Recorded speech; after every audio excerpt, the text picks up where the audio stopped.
नमस्कार, माधुरीज किचनमध्ये तुमचं सगळ्यांचं अगदी मनापासून स्वागत आहे। आज मी तुम्हाला वाटणची रेसिपी करून दाखवणार आहे आणि हे वाटण आपण जर करून ठेवलं ना तर आठवडाभर छान राहतं आणि यामध्ये व्हेज नॉनव्हेज दोन्ही प्रकारच्या भाज्या आपण बनवू शकतो। तर ते कसं बनवणार आहे त्याची मी आता तुम्हाला ही रेसिपी दाखवते। चला तर मग आपण व्हिडिओला सुरुवात करूया। तर आता इथे बघा तुम्हाला मी आपलं जे वाटण करणार आहे ना कांदा खोबऱ्याचं त्याचं मी व्यवस्थित हे प्रमाण सांगते। इथे हे अर्धा किलो मी कांदे घेतलेले आहेत। हे बघा 5 कांदे आहेत आणि मोठे आहेत, वजनामध्ये हे अर्धा किलो आहेत। त्यानंतर हे 2 वाट्या सुकं खोबरं आहे आणि हे सुद्धा पाव किलो आहे। त्यानंतर इथे 150 ग्राम हा लसूण घेतला मी सोलून, 50 ग्राम आलं आहे आणि इथे मसाल्यामध्ये हे बघा 1 चमचाभर इथे मी बडीशेप घेतलेली आहे, 10 ते 12 काळी मिरी, दालचिनीचे तुकडे घेतले 3 ते 4 छोटे छोटे, स्टारफूल घेतलेला आहे अर्धा आणि इथे जावित्री घेतली मी इथे अर्धीच आणि यामध्ये ना अर्धा चमचा खसखस घ्यायची। आता माझ्याकडे खसखस नाही आहे म्हणून मी घेतली नाही।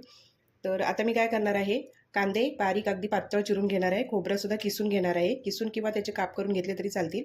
त्यानंतर लसूण आपण सोललेला आहे। आता हे आलं आहे ना त्याचं साल काढून त्याचे तुकडे करून घेऊया। तर चला आता आपण ना हे सगळं मी तयारी करून घेते। तर आता बघा खोबरं मी असे काप करून घेतलेले आहेत त्याचे आणि कांदा पण एकदम पातळ बारीक चिरून घेतला आहे, आलंसुद्धा बारीक चिरून घेतलं आहे। आता आपण एक एक करून आहे ना हे चांगलं भाजून घेऊया। तर आता कढई गरम झाली आहे, त्यामध्ये आहे ना हे खडे मसाले आहेत ते आधी थोडेसे परतून घेऊया। आता बघा हे हलकेसे मी गरम करून घेतलेत, आता हे काढून घेते।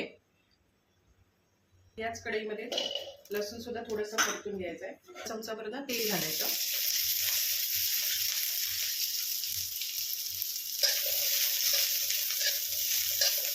हे बघा हलकासा गोल्डन कलर आलेला आहे लसूणला, हे बघा।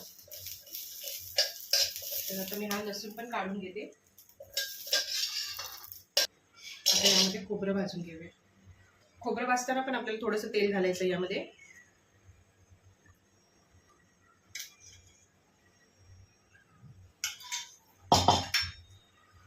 मसाला कसा छान असं खमंग भाजला गेला ना की मसाला पण छान तयार होतो आणि मग भाजी वगैरे पण उसळ पण छान होते। खोबरं पण छान भाजत आले, हे बघा। गॅस मिडियमच आहे आणि खोबरं छान भाजलं गेलंय। आता मी ना हे काढून घेते एका बाउलमध्ये। या कढईमध्ये ना हा कांदा घालूया।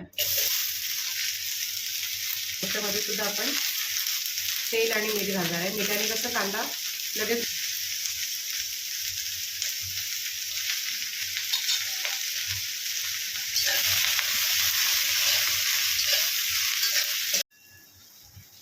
आता इथे बघा कांदा पण छान भाजला गेलाय। आता मी गॅस बंद करते आणि हे सगळं ना थंड करून घेणार आहे आणि त्यानंतर मग आपण हे मिक्सरला बारीक वाटून घेऊया। तर कांदा पण छान भाजला आहे ना। आता आपण हे गॅस बंद केला मी, थंड करून घेते आता हे कांदा। तर आता इथे बघा कांदा पण थंड झाला आहे आणि खोबरं पण थंड झालेलं आहे। आता आपण मिक्सरच्या भांड्यामध्ये ना हा गरम मसाला आहे तो आधी वाटून घेऊया, थोडंसं फिरवून घेऊया। आता हे बघा हे खडे मसाले जे घेतले होते ना ते थोडेसे बारीक झालेत, कारण हे कसं भांडं मोठं आहे आणि आपला जो मसाला आहे तो कमी आहे, त्याच्यामुळे ते व्यवस्थित फिरलं जात नाही आहे। तर आता यामध्ये ना मी खोबरं भाजून घेतलेलं आहे ते टाकते, म्हणजे व्यवस्थित सगळं बारीक होईल एकदाच।